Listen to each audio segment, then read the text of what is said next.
ప్రభుత్వం అయితే degree, BTech స్టూడెంట్స్‌కైతే ఫ్రీ ఫీజు రియంబర్స్‌మెంట్ అయితే రిలీజ్ చేస్తా ఉంది. అందుకోసం మీ దగ్గరలి సచివాలయంలో అయితే కనుక్కోండి. థంబ్ ఈకేవైసీ అయితే చేస్తున్నారు.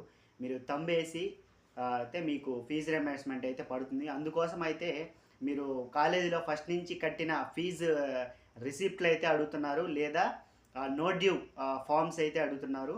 ఈ నో డ్యూ ఫార్మ్ గాని, లేదా ఫస్ట్ నుంచి మీరు కట్టిన ఫీజు రిసిప్ట్లు అయితే గాని తీసుకెళ్ళండి సచివాలయానికి.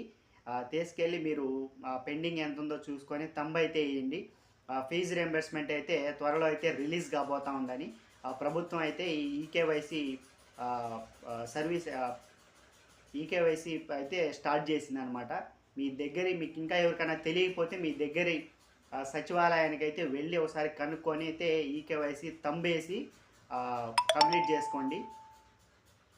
ఇంకా మీకు మీ ఫ్రెండ్స్‌కి గాని ఎవరికైనా తెలియకపోతే షేర్ చేయండి. మాక్సిమం సచివాలయం వాళ్ళు చూసి మీ పేరైతే సచివాలయంలో వస్తే మీకు కాల్ చేస్తున్నారు. చూసుకోండి. Thanks for watching. షేర్ చేయండి మీ ఫ్రెండ్స్ ఇంకా ఎవరన్నా